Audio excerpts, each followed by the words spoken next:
Hello and welcome to the Thesideescape Gaming Podcast, episode 69. Nice.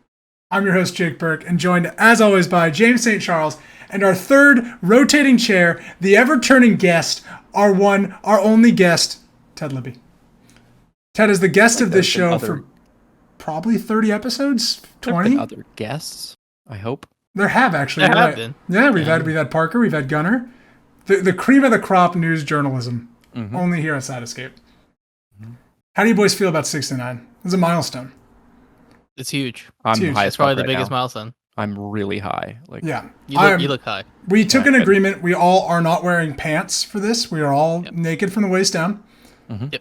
As you should when you talk about delays and video games. Do you want to know why, James? Why? Because he's going to lower his desk and completely change this podcast. Because this is the Thesideescape Gaming Podcast, episode 69, where every Monday morning a new episode goes live on YouTube.com, SoundCloud, and Spotify. Except for right now, it's really only on YouTube, gonna be honest. Once a week, we Discord over 500 miles together to talk about a video game-related topic and what game we are playing. Today, we are going to preview Deathloop, which James and I have played for about 4 hours. Our official full review thing will be in 2 episodes from now on episode 71. Next week is a special show, which is just going to be James and Ted kicking it back, talking about lawsuits. That's what they're here for. I'm going to bring a soundboard. If you like the show, remember to like, subscribe, share, do all of that stuff. And now let's just jump into it. James, things are getting delayed. Yep. Left and right, we've seen it all year long.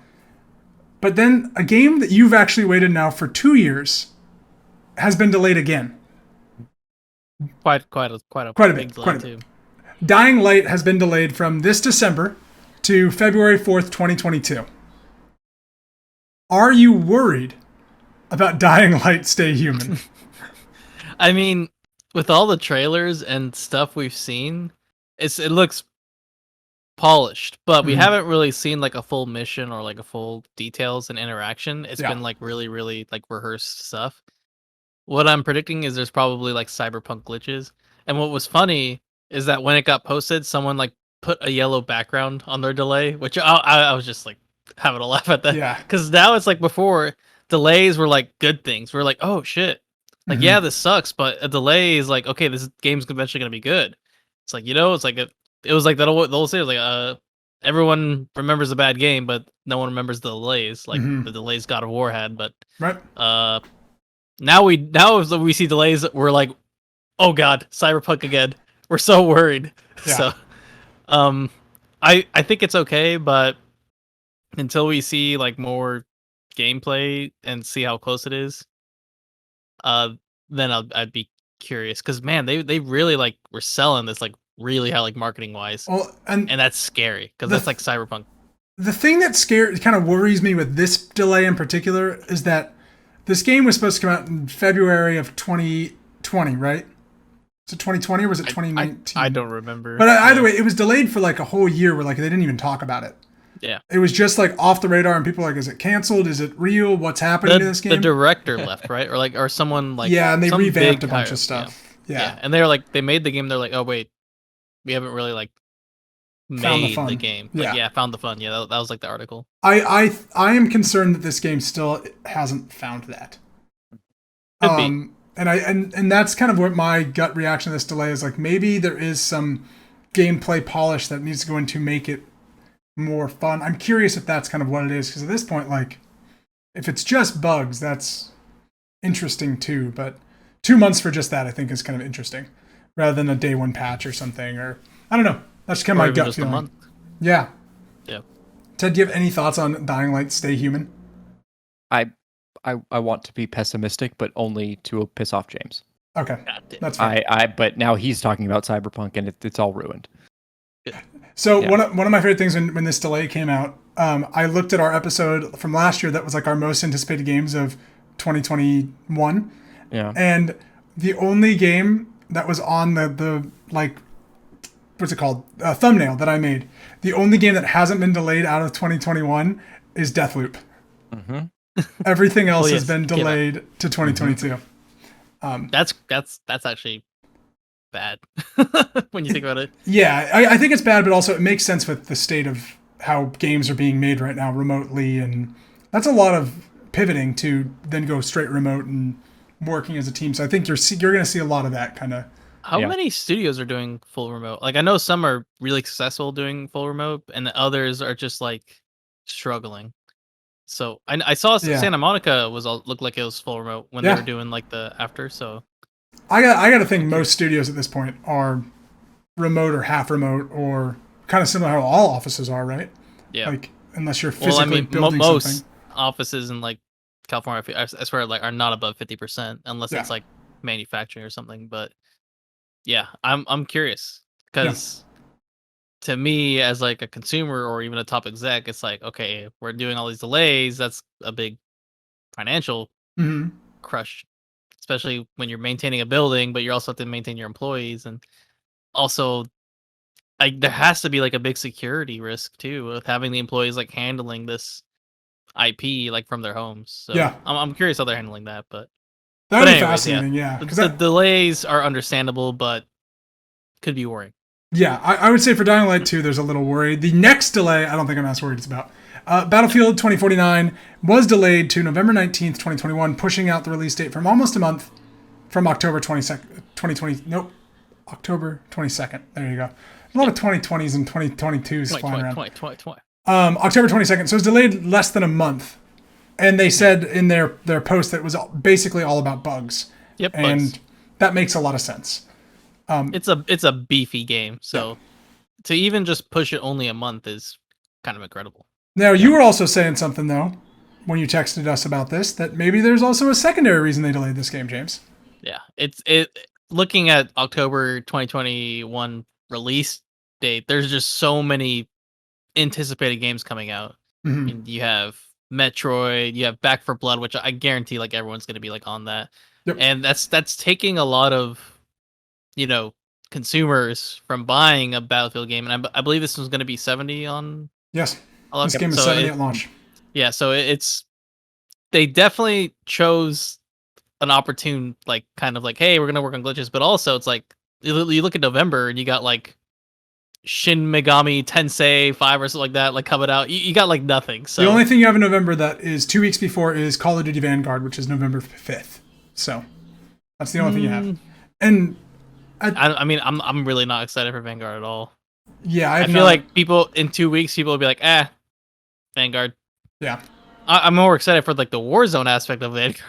That's gonna be exciting. Yeah, that'll be interesting. The game itself, I looked at it. It's just, I'm just not into it anymore. Like I can't do it, right? Like I just can't do these old, new shooters. And that's the thing I'm curious, and Ted, I'm curious what you think about this. Is with Battlefield being kind of on ice for a little bit and hasn't been like in the kind of top of the gaming culture, I guess, where Call of Duty is the most common of gamers play Call of Duty. Like the people that just have an Xbox for Madden and Call of Duty, they'll buy Call of Duty no matter what it is. Battlefield, I feel like that's not the case. I don't know if you agree with that or not, but I mean, there was a time where that was the case, and I think they have lost that for sure. Mm-hmm. Their last Battlefield game was 5, and that one didn't even register on my radar, if y'all remember that. Didn't even know that came out. Yeah, there's one. Remember Battlefield 1 and Battlefield 5? Yeah. God, those are bad. I really like Battlefield 1. Since 4, like 4 I thought was great. 3 and 4 are my favorites, but since then... You don't like World War II or history in general. Yeah, that's but... true. I think touche. This is a very strategic move, right? If Call of Duty comes out, it gets an 8 out of 10 because nobody will put it lower than that. Mm-hmm. Bobby will pull their funding. So it'll get an 8 out of 10. Enough people will complain that like it's more of the same, or why buy it if there's just Warzone? Yeah. And then Battlefield hopefully will hit hard and be cool. Yeah. So they are positioning themselves to be the shooter this Christmas. I think it's smart to be after Call of Duty. Yeah, that's what I was saying. Before smart. Call of Duty, what I was thinking about in my head is not good, especially that close. Because then it's like it just promotes people's like, I play Battlefield. Let's see what Call of Duty's got. Yeah. Sorry, what were you gonna say, Ted? I cut you off. Yeah. Oh, just we really don't know. Vanguard could be really great. And no, we know it's bad. We'll see. But yeah, Activision's in hot water. Call of Duty has felt stagnant now for a solid year. The community for the first time is divided. The Modern Warfare reboot people, the Black Ops people, and the Warzone people are starting to be in different camps about what they want. Now's a great time to step in and just say, hey, we're a giant, awesome, fancy-looking shooter. Yeah. Yeah. I think it's interesting. We'll see how it goes. I think I think they are positioning themselves really well. I do too. And I think before Halo, after Call of Duty, that's a good place to find yourself as a... It's in a really good spot. Yeah, and I can't wait for the big... And Halo doesn't matter. No, it's very different. Way. Because if you're looking at this in terms of units you're trying to sell, Halo's free. Halo's free, actually. Yeah, the multiplayer is straight up free, isn't it? It's not even Game Pass. Yeah. So you are not going to take away your units sold from people who buy Halo instead of Battlefield. Right. Yeah, but at this point, your unit sold is only a fraction of what you're really making your money on in multiplayer shooters. So who knows? Cosmetics, that's where it's at. Come on, Ted. We were playing Warzone the other day. Just speaking of cosmetics, and there is a skin called the Karate Master, and it is a man in this fucking dope ass like karate gi with a dragon on the back. It's pretty cool. James wouldn't buy it though. I kept trying to get James to buy it. I will not buy it. I'll wear it. Why would I buy it when Judge Dredd is out? That's true. You gonna buy Judge Dredd? Come on. I don't think. You don't want to hear Sylvester Stallone talk like we hear John McClane? Is it really Sylvester Stallone, or is it some like actor trying to be? It's probably like both, like the John. Well, he could be the cool Dredd. It's not Carl Urban. It's Sylvester Stallone. Damn it. All right. Let's pivot from delays. Let's talk about a game that's happening right now. Our first really big AAA game in a while. And it feels like it. Yeah. I mean, I'm trying to think like the last kind of big... I'm really trying to think. Ratchet and Clank, I think, was my last like AAA game. Yeah. It's been a lot of indies. James, you've played 3 hours of Deathloop? Is that kind of safe? Like 2 to 3 hours. 2 to 3 hours? I know. I've played, I would say 4 to 5 is probably where I've put myself at. What do you think of Deathloop in your first 3 hours? Be it, you are in a tutorial, but just broad strokes, and then I want to talk about like kind of what Deathloop is, but so really broad. First I want to say Dishonored is amazing. It's like probably one of my favorite games of that like genre. Yeah. Dishonored 1. Dishonored 2 didn't really click with me, but it was still fun. Yeah. I just really like Corvo. That the whole mechanic, and the one just had like a stronger, like compelling story kind of thing for me. But so far Deathloop, I kind of understand the story of it, but it is very tutorial-esque, so like you're kind of piecing things together, gathering information, which is nice. I'm doing there's 2 options. You have like, it's not really a big spoiler, but you have 2 options paths. It's like breaking the loop or preserving the loop. Similar to Dishonored 2, where you can play as like 2 different characters, which is like Corvo or... It's a little different. But in the sense that there's like 2 different characters, right? Are you doing the first? So when you go into break the loop, you play as Juliana, the girl that's hunting, and you jump into wait, not break the loop. Sorry. I was like preserving the protect the loop. Sorry, break the loop is the standard game. Protecting the loop, sirens are on my end. If you can hear them, I apologize. There's some fire or something happening. There's a lot of stuff happening on my road. But breaking the loop is the standard game. Protecting the loop is a mode where you get put into someone else's game.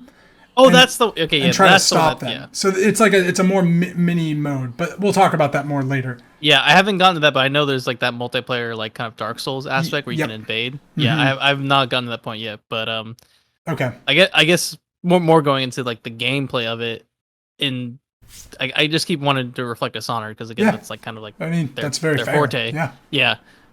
Dishonored, you're kind of like, it depends. You can be loud, but you benefit more from being like stealthy. Mm-hmm.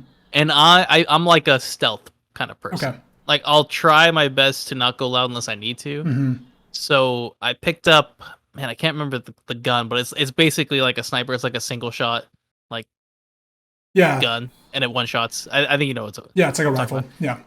And I just post up, ping my people, shoot them, and don't get detected. And it is really gratifying. Mm-hmm. And even some of the early guns you get where they like jam, that's a great mechanic. I love that. Yeah. Like you don't have to like have these like you want to get better guns, and that's what it's telling you. It's like, hey, you can get better guns for like when you pick up enemies. Mm-hmm. It's been a blast Oh, so good, far. yeah. How about you? So- What's your take on it? Let me. My take is I'm like really into this game. This game is Okay. Pitch me on this. Yeah, then, 'cause so- I'm confused. Okay. This is a immersive sim, but also a time loop. yes, kind of yes. It is a time loop. So it is a time loop. Yeah, it is a type of. This game though, Ted, is not like I would say a normal time loop game. I don't. It's more of a Metroidvania than a roguelike. And James, you haven't gotten to the bits yet where it becomes more Metroid. Metroidvania is very loose, but this game basically, essentially, you play as a man named Colt that wakes up on a beach with no memory of who he is, only that you were killed by a woman named Juliana the night before and woke up. The premise of the game is that you are living the same day over and over on this island, and everyone else is living the same day over and over. And you are poised to break this time loop by killing these 8 targets in a single loop of the day. Right. There are 4 times of the day that you can go to 4 different locations in. There is morning, day, afternoon, night, I think is like the 4. And you go to different locations and collect information, learn something about this area or your targets that can then help you kind of get everybody to where you want them to be to wipe them all out in a single loop. Because without you fuddling and mixing up their days, they'll all be separated out. So you're trying to find ways to get them conveniently in the same level so then you can kill multiple of them. And that's kind of the premise. I'm still very early on in even attempting to move people kind of thing. But you'll go into one of the levels, say there's a level called the Complex. And you'll go into that level, and very much in the beginning, you don't have a lot of skills. You don't have any really weapons, and you're trying to basically just figure out the target there and kill them to take their abilities. Each of the visionaries has a unique ability that becomes like your powers. You yourself also have a power where you can die 3 times before the loop resets. You have like basically 3 respawns. And you always have that power. And then you're collecting other people's guns and items throughout the day. And you will eventually get a almost currency-like system where you can save items and weapons throughout all of your loops. And that's basically what you're doing is you're finding gear and you're like, oh, I really want to keep that. How do I get the currency here? And that's kind of the very broadest of broads of what Deathloop is. Right. What I've become I was talking about it with Maddie, who probably didn't really care about how much I was talking about Deathloop. I really think this game feels like a board game in a compliment sense of like, it's a board game that I've been put in the middle of, and I'm slowly learning the rules while playing, so that then I can do a single run where I've learned all of the rules and can play the game perfectly. And that's kind of what it feels like. I mean, James, I think you might be a little early on to kind of get that feeling. Yeah. But Ted, you're like collecting information, and this game is a really incredible way of saving all the information. So if you find out a clue from a document you find, it's stored in like a hint area where it's like, we now know that like Alexi does this at morning time, and that'll make this person. So it's like helping you build this portfolio so you can plan your day. Yeah. And I think that's like the great hook of Deathloop. Right. It's not totally up to you to remember it all, Yes. which I thought was really good. Because that was my biggest concern thinking about this game is like, do I need to bring a notebook to this? Will I forget everybody's paths if I stop playing this game for a day? And to hear that there's a hint system is like... Oh, it's like way more expansive than just the hint system too. It's really incredible. So, and I would say that the game is very tutorial heavy in the beginning, but I don't think it feels like a bad thing. I don't know, James, if you're in the tutorial, so I feel like it feels like a pretty story-based tutorial. It's been pretty light, but when I was reading, like someone else brought up a good point where for some things it's like really basic, where it's like, okay, hey, this is how you crouch, this is how you walk and run, like everything in every other game.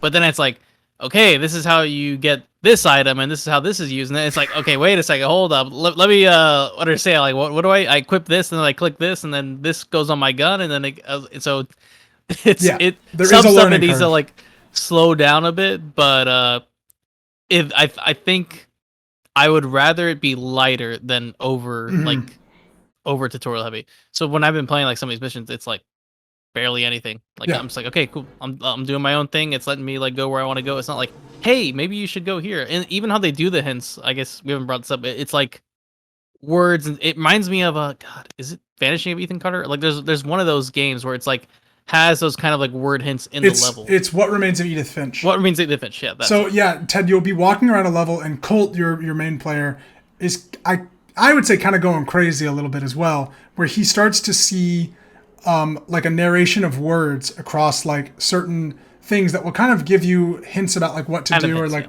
Yeah, like you'll walk into a room and like maybe you'll say like probably be quiet here or something, and you're like don't go here. Yeah, or yeah, sometimes it'll be like just hey, watch yourself, like don't go here. Maybe like, don't go here. Yeah, so like it kind of guides you in that sense of like this like interesting ghost text, which is but it's cool. not like a ping on a map or just like an arrow here. Mm-hmm. Yeah, it's just your goal basically. That's it. Yeah, and I like that. And I can't wait for you to play this game, Ted, because this game has like such style. Like it is like it's very subtle. It's got this like fun, jazzy noir feel. Oh, the music. The music's great. And what I think when we were talking about Dishonored, my favorite part of this game compared to Dishonored is when you play a mission of Dishonored, and James, tell me if you feel this way as well, but like when you play a mission of Dishonored and someone spots you, you're like, fuck, I gotta restart to like, let me get back to the beginning of this. Here are the alarms, here's all the sound, yeah. And like you probably restart the level, I always would.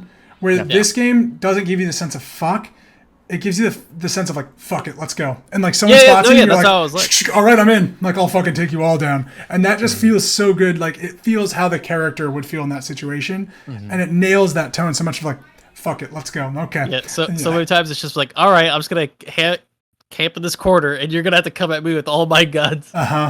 It's got a great feel to it. Okay. I'm really excited to play more and like really learn the intricacies because.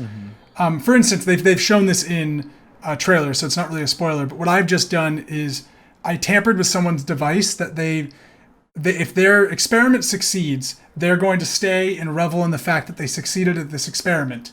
And at night, they'll be at like their experiment location.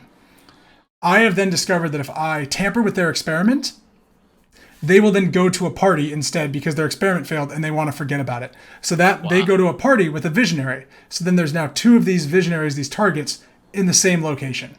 And so it's like, and I was able to go to that complex area that this was in, kill a visionary, move that person. So I have like a chance to wipe out 3 in one loop. And it's like, that's kind of the like, how am I supposed to move these people to where they go? It feels really cool. Yeah. Okay, that is really cool. That is very cool. Yeah. It is like your board game-esque. Yeah, it feels like I'm learning the rules while playing, which I think is really fun. Yeah. Yeah. And a PlayStation timed exclusive, and then also on PC. Yep, it's on PC and PS5 timed, despite it now being a Microsoft game. Yeah, it was because that was like pre-negotiated contracts. They couldn't buy it out, and probably wouldn't have been worth it. No, yeah. It's same with Ghostwire Tokyo. That was also a Bethesda game that it's a PS5 exclusive for a year. Yeah. Yeah, I would really recommend Deathloop to kind of anybody at this point because it is sparse, but like it's a very unique game that I think is going to be talked about for a long time. Of like, it's polished too. Like I'm surprised. Yeah. How intense it is. I did not think it was going to be that. The min specs are crazy, and then even just like playing through it, it's smooth and God, it feels good. Yeah, it feels great on PS5. I'd say that we like to talk about that haptic feedback, the old 3D, what is it called, vibration. It's all right. It's not anything to shake a stick at. They didn't spend too much time on it. Yeah, it's not like Returnal. They're not out here to promote the cool features of the PlayStation 5. The DualSense, yeah. They didn't even bother. No, it doesn't. It's not like what I've played in the past of like, ooh, this is crazy. I'm feeling the walking steps, the rain. Ooh. Yeah. So it's on. Yeah. But I think it's great. I really recommend Deathloop. I think the characters are great. I think it's very funny, which is very rare to have a game that is like as funny, I think, as it is. I think the quips are good. And the character of so the other kind of loop that James hasn't experienced yet, but it's really cool, is like we said, there is a mode called Protect the Loop, where you will then play as a character that invades other people's games. So while I was doing this thing where I'm messing with this science experiment, a big logo came up and said Juliana has arrived. And that means a player is now playing in my game and trying to kill me. And I have 3 chances to try to kill her. And the first time I'm sitting up on a ledge scoping people out, didn't see her, she comes up and just snaps my neck. And I'm just dead in a hit. And then it became like, I have 2 lives left and I got to try to take her out and take out this player that is in my world. And correct me if I'm wrong, that player counts as one of the 8 people you need to kill. Yes. So no matter what, you're going to have to kill a real person. Most likely. The other Juliana also does exist in the game. Yeah. Okay. But it's... I can't say what I was about to say, so never mind. We're good. Yeah, I'd say just kill Juliana first and foremost. It's your first target every morning. Unless you don't have to deal with a real person. Maybe you don't know where she is right now, Ted. Huh? Maybe you just don't. Yeah, I really recommend it. I can't wait for James and I to play more, and Ted also has it, so we can really dive into the nitty gritty. Yeah, but it's I'm excited for it. Yeah, and the weapons are good. Very simple. There hasn't been there's been like 1 submachine gun, 1 AR, 1 heavy pistol, and so I think that's kind of the way to go about it. The shotgun was pretty fun. Yeah. There's a really fun like auto shotgun that I use, and it's like, this is good. This is good stuff. Yeah.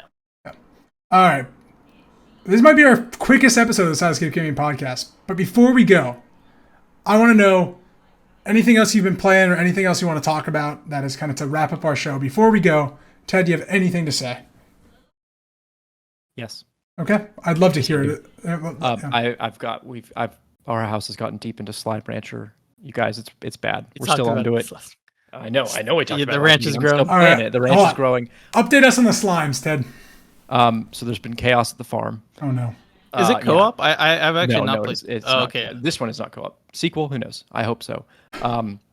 Yeah. So the whole point of this is it is all about combining. There are 12 slimes out in the world, and they're all happy. And you bring them home, and you put them in pens, and you feed them different food. And then you combine slimes together. You make their babies. And the whole point of this is so that these slimes poop out plorts. That's what it's called when they're happy. So you can sell them on the plort market. That is the loop of this game. Is you make slimes happy. They poop out plorts, and then you sell the plorts for money. What do you do with the plorts? You sell them for money. But what do you do with the money? You buy plorts. You revel. You buy more pens to put more slimes in. It's called capitalism. Okay, look it up.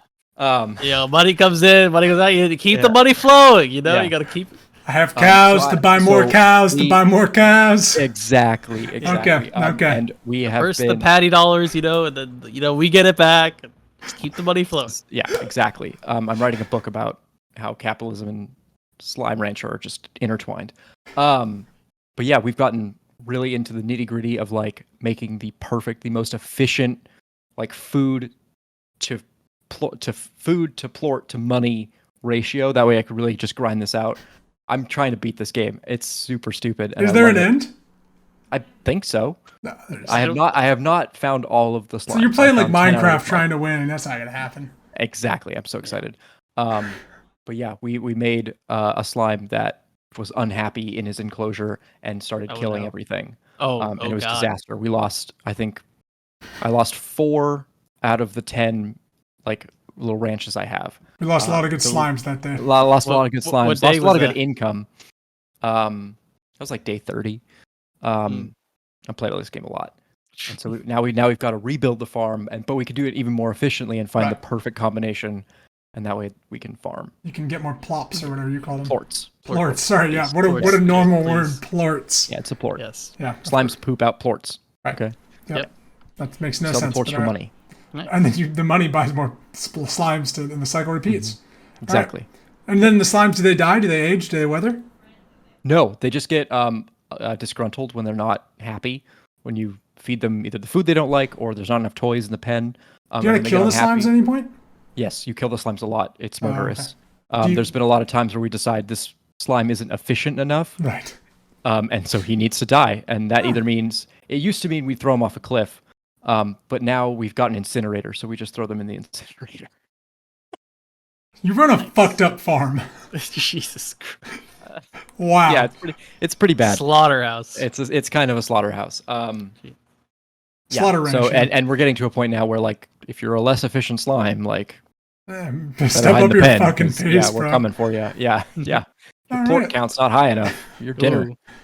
Sounds like a community episode. James, before we go, what do you got to say? Well, first thing I want to say is tomorrow there's an update for Valheim, and it's a pretty big one. We're really excited for it. Nice. here at the E Street household. So if you all want to play, let me know. I think I might give it a try. I got Deathloop. Sorry, guys. We're gonna start a new server, but keep our old characters. I think is the agreed upon. Not even starting fresh. Wow. No, Wow, way to ruin the experience for Wow. When it comes to these kinds of games like Minecraft, I kind of hate starting fresh. Like I spent so much time getting up. I think we got to level 4 out of 5. I spent so much time grinding out that gear. I want to keep it. Sure, I'll build a new house, but I want to keep my cool ass looking shield. That's fair. That's fair. Yeah. Very fair. All right, so Valheim, is that where you're going next? Well, potentially, I may start playing that. What is it? It's the Hearth and Home update. Yeah, Hearth and Home. I don't know what it's adding. I actually haven't looked at it. The devs have stated that they are not telling us. They are not releasing what is going to be in it. It's a surprise. Yeah, they literally said like, just play the game. You'll figure it out. Yeah. I bet Norris references. I bet it's the full game. There's no way. There's no way. No, I think instead of adding a new area like the level 6 that they've been talking about, it'll probably just be a whole bunch of like house building things, which is great. That's so much fun in that game. Okay. That is true. Okay. Yeah. It probably would make sense for the name of the update too. Yeah. But yeah, that's coming tomorrow. And then what I have been playing is I've been playing more Dota custom games. There's a new tower defense made by my favorite Chinese company, EOM Games. It's called Lost Land Raiders. Okay. They keep in the same model. Is this and the auto chess people by chance? Yeah. Oh well. Is it really? They're not the auto chess people. They make like auto chess likes, and they're all different. They didn't make the original. They didn't make the original. Okay. They made a copy with like a card system, which is kind of pretty innovative. Mm-hmm. But anyways, they make stellar custom games on Dota, and they have like a microtransaction store, so people like buy the battle pass or something like that. Which I don't. You just have to play, and you can get far in it. But yeah, I've been playing if I'm wrong, there is a microtransaction store. In the custom games. In the game. In the arcade. Yeah, in the game. Kind of cool. That's neat. I appreciate that. It's honestly like this company literally only exists to make Dota 2 arcade custom games.